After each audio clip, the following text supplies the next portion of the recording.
as I would think, is what has been implemented in some other countries. Mm-hmm. And it properly adapted into the economy of our nation. Mm-hmm. In 1855, Russia's economy was controlled by 10%. 90% were peasants. When Alexander II took over the leadership of Russia, he introduced the idea of making the 90% to be taxpayers. That is bottom up. Because they were not paying any taxes, they had no right to own any property. He gave them chances to own property and to develop, increasing the number of taxpayers. In 1945, America introduced the same thing under F.G. Roosevelt after the Second World War, when the Americans had misused, overused their income, resulting in the closure of companies, banks, and post offices. To create employment to Americans and to improve the economy, the policy introduced by F.D. Roosevelt was of trying to divide the closed factories and companies, increasing labor force.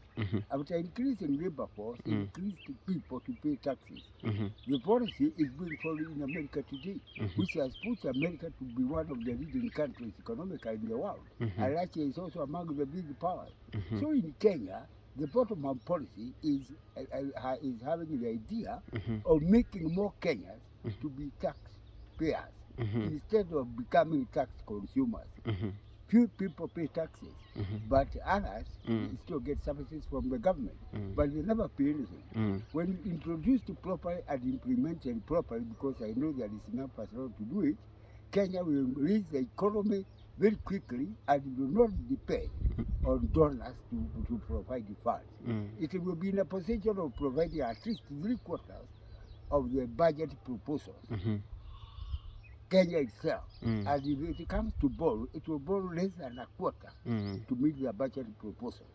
So I'm sure that Kwanzaa, under the leadership of His Excellency, Dr. Ruto, had that idea when introducing the bottom-up policy. Even if politically it is misinterpreted, presumably because maybe the individual who produced is not in favor of some others.